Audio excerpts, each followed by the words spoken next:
4월, 5월 제 관심 물건 리스트를 배포를 하면서 저에게 궁금한 사항을 물어보는 칸을 만들었었습니다. 그중 꽤 비중을 차지하는 것이 소액 물건을 많이 소개해달라는 것이었는데요. 지금 채널 이름부터 2천만 원으로 시작하는 경매인데 왜 많고 많은 금액 중 2천만 원을 소액으로 지정한 것일까요?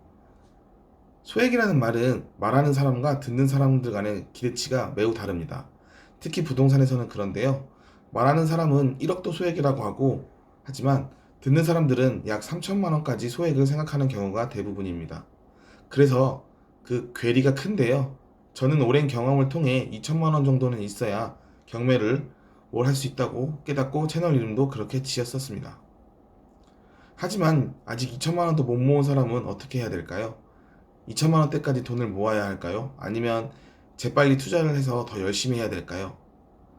저는 2천만 원까지는 무조건 돈을 모아야 한다고 생각합니다.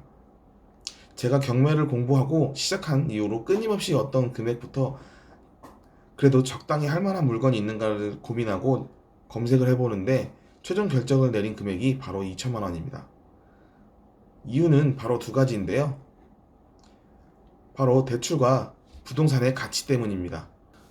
첫 번째로 대출입니다. 경매 물건을 낙찰을 받으면 경락잔금 대출이라고 하는 낙찰받은 물건의 일정 비율만큼 대출을 받을 수가 있는데요. 보통 취급하는 금융기관에서는 1억 이상을 받아줍니다.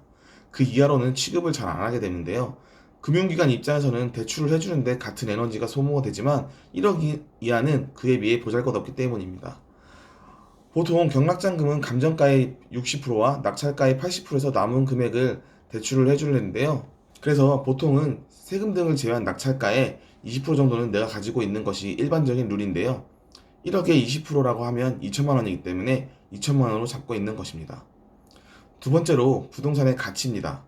모두가 아시듯 입지가 좋고 가치가 높은 곳에는 원룸 가격과 가치가 낮은 곳의 원룸의 월세 가격은 차이가 분명히 있습니다. 매매 가격도 마찬가지인데요. 강남의 국민평수인 34평 가격과 지방 소멸도시의 34평 가격은 수십 배까지 차이가 날 수 있습니다. 마찬가지로 우리가 경매를 통해 수익을 내려고 한다면 어느 정도 가치가 있는 곳에 부동산을 낙찰받아야 하기 때문에 이 금액 또한 1억 이상이라는 게 제 기준입니다. 그럼에도 아예 방법은 없지 않는데요. 대략 두 가지의 방법이 존재합니다. 이 두 가지 방법을 들어보시고 2천만 원 이하의 소액을 가지신 분들은 한번 고민을 해보시면 좋을 것 같습니다. 첫 번째는 1억 초반 이하의 물건을 입찰하는 방식과 두 번째는 경매로 갭 투자를 하는 방식이 있습니다. 몇 가지 물건을 소개를 해보겠는데요. 첫 번째로 감정가가 1억 초반 이하의 물건을 입찰하는 방법입니다. 이 방법은 대출이 나온다면 가장 좋은 방법이 되겠습니다. 그래서 대출을 항상 먼저 알아봐야 된다고 말씀을 드리고 싶은데요. 2021 타경 523640 3번 물건, 2024 타경 555150 물건입니다. 첫 번째 물건인 2021 타경 523640 3번 물건은 기존에 자주 소개해드리는 화곡동이 아니라 인천 부평 지역입니다. 부평동 또한 아래로는 1호선, 위로는 7호선들이 이용할 수 있는 곳인데요. 방 구조도 거실을 제외한 방이 두 개나 있어서 방 두 개에 화장실 하나인 투룸 물건입니다. 단점은 탑층, 즉 맨 꼭대기층인데 물건의 시기상 엘리베이터가 없어서 4층까지 계속 올라가야 합니다. 매각 물건 명세서를 보겠습니다. 이 물건은 허그 보증 변경 물건인데요. 그래서 우리가 많이 본 그 명세서입니다.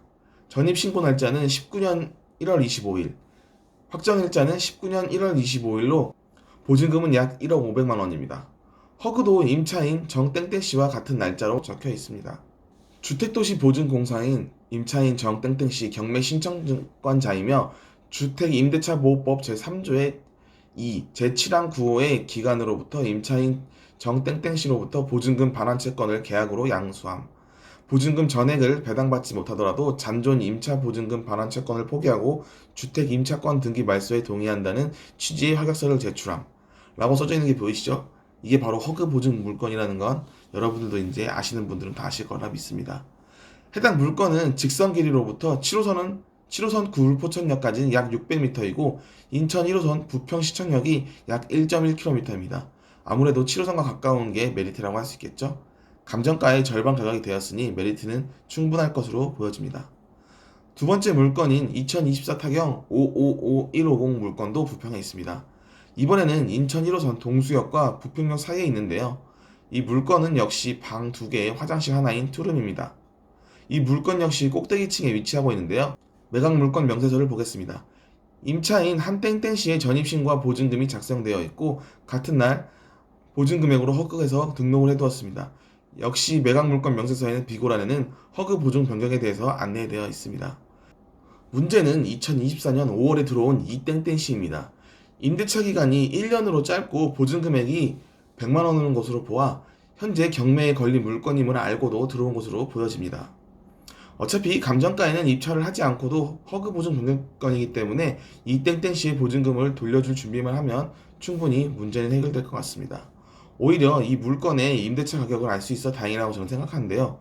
100만 원에 50만 원은 충분히 가능하다는 증거로 보면 될 것 같습니다. 이제 감정가 1억 초반 이하의 물건을 낙찰받는 것도 하나의 방법이라는 것을 알려드렸지만 또 다른 방법인 경매로 갭 투자하기가 있습니다. 2023 타경 3820이 바로 그런 물건인데요. 충북 청주시 상당구에 위치한 풍림 아파트입니다. 감정가는 1억 5,500만 원이지만 유찰이 계속되어 5월 7일에는 16회 유찰이 되어 감정가의 4% 가격인 545만 원으로부터 입찰이 시작됩니다. 왜 이 물건은 유찰이 계속되어도 사람들이 쳐다도 보지 않을까요? 그 답은 매각 물건 명세서에 있습니다. 해당 물건에는 허땡땡씨라는 임차인이 보증금 1억 3천만 원으로 이 집을 임차하였는데요. 전입신고일은 2015년 10월 5일이고 확정일자도 2015년 10월 5일에 받았습니다. 배당 요구도 하였는데요. 배당 요구를 하였다는 것은 나는 돈을 받으면 집을 떠나겠다는 뜻입니다. 권리 분석을 해보겠습니다. 말소 기준인 등기 시작은 KB국민카드인데요. 그렇다면 그 전에 이사온 임차인의 전세금이 우선순위가 될 것입니다. 보증금인 1억 3천만 원 이하로 낙찰을 받게 되면 경매로 신청한 국민카드 측에서 돈을 받지 못하기 때문에 무잉여로 인한 취소가 뜰 수 있습니다. 그렇기 때문에 사람들이 계속 유찰을 시키는 것인데요. 이 아파트의 현재 매매가는 허땡땡씨의 전세금인 1억 3천만 원과 큰 차이가 없는 1억 4천만 원 정도 대입니다.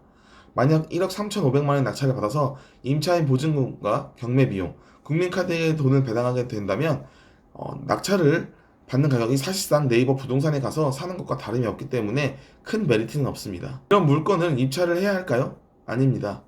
금액적으로 맞을지는 몰라도 이런 류의 유찰이 많은 물건들은 대부분 주택 공급이 많은 대구나 거래가 적은 지방의 아파트들을 중심으로 지금 있기 때문에 낙찰을 받는다고 해도 현재 이익에 비해 가지고 가야 할 기간을 가늠할 수 없기 때문입니다. 제가 예전에 추천해드린 책 중 하나인 나땅님의 무조건 수익내는 실전 부동산 경매 책 165페이지 투자금별 입찰 부동산 가격대가 다 나와 있는데요.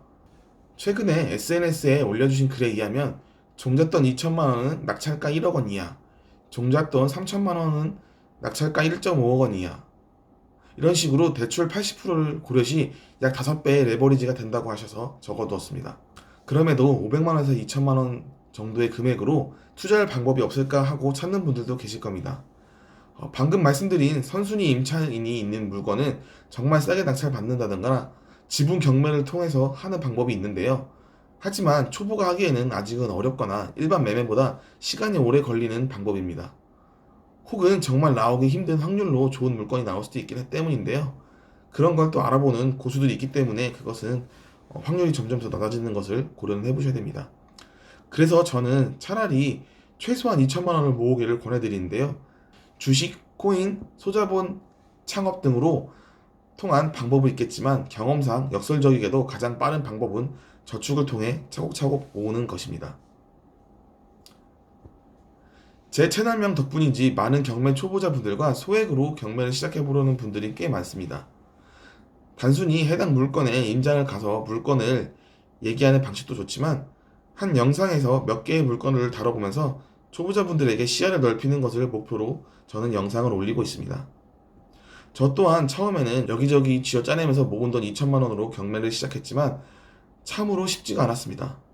거듭되는 500만 원 이하의 경쟁 금액으로 폐찰이 이어지고 아슬아슬한 대출 한도로 인해 어려움을 겪었습니다. 이것저것 해본 일로 하여금 부동산 매매에 도움되는 부동산 외의 방법들도 터득하게 되었는데요. 첫 입찰날 법원에 가서 기다리는 날 제 심박수는 평소에 2배가 넘을 정도로 두근두근 거렸던 기억이 납니다.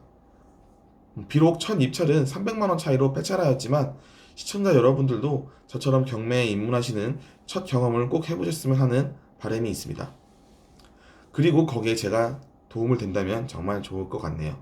오늘 영상은 최소 필요한 소액 투자금에 대해서 이유를 말해보고 그에 맞는 대안 방법도 말을 했는데 결과는 하나였죠. 어떠셨나요?